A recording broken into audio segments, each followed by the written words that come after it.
a lot of people would say that despite not winning the Democratic nomination 2 years ago, the presidential campaign of Bernie Sanders was very successful in propelling him to a household name status, making him the most popular politician in the U.S. currently, raising the most individual campaign contributions of any person who'd ever ran for president in the history of presidential elections, and promoting a lot of his particular views on topics such as single payer and free college to become ideas that were more often discussed.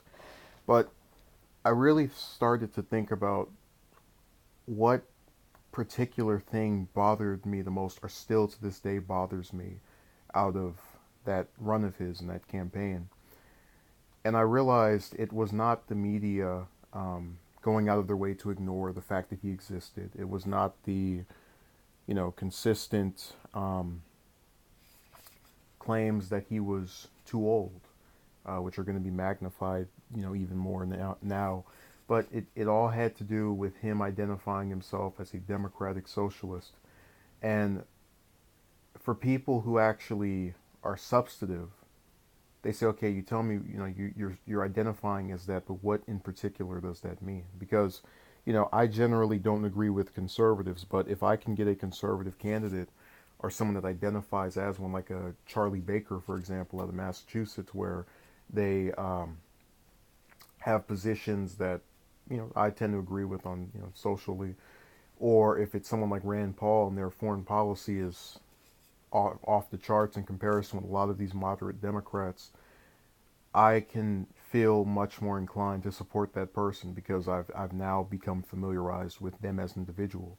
When he made that claim, it instantly took the conversation away from his actual positions in the eyes of some people, and then shifted it to all of these discussions about ideology. Oh, capitalism, socialism, communism, and then they get into their little Marxist theory and all that. And it got to a point where I actually had a woman who I'd spoken with, who was a I think Cruz supporter, but don't quote me on that. It was during the primary, and she had said that Sanders was a great guy, or that someone that was sincere and well-meaning, but socialism didn't work because she was from Venezuela. And I remember reading that 2 years ago. I'd like to consider myself less or more inclined to know things at this point than back then. But I remember reading that and just thinking in my head, wait a second, if this ideology doesn't work, then what about the positions? And I realized that was their quick, short way of diffusing any kind of piece by piece breakdown of why that particular candidate wasn't good. You see, I have my problems with Trump, um, but a lot of them I think all of them actually, I can articulate. I think I can give credit to areas where he's done something I like in the rare instances where it happens, like the North Korea summit. The bottom line is, when you speak to me or someone else who is substantive and is here for policy based decisions, they're going to be able to say, hey, look, I don't care if he calls himself a nationalist or a isolationist. I just want to hear what in particular he likes or what he wants to do.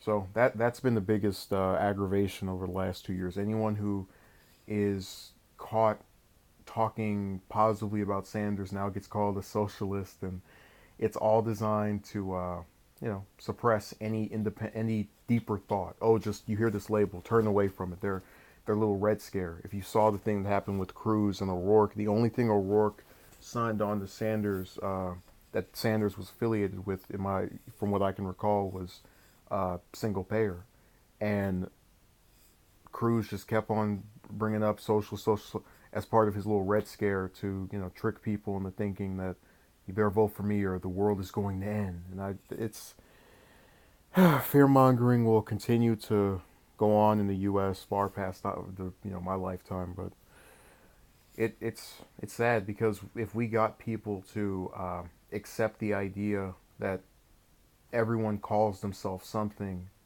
but that what they call themselves oftentimes is not indicative of every single position that they have. You'd see a lot more willingness on the part of people to maybe cross over, even though I do believe that term mostly was used and pounced on by people, conservatives on like Fox News or on Twitter that we're never going to vote for him anyway. So it's sad, but we keep fighting against it, and we keep promoting whatever our particular views are, and that's that.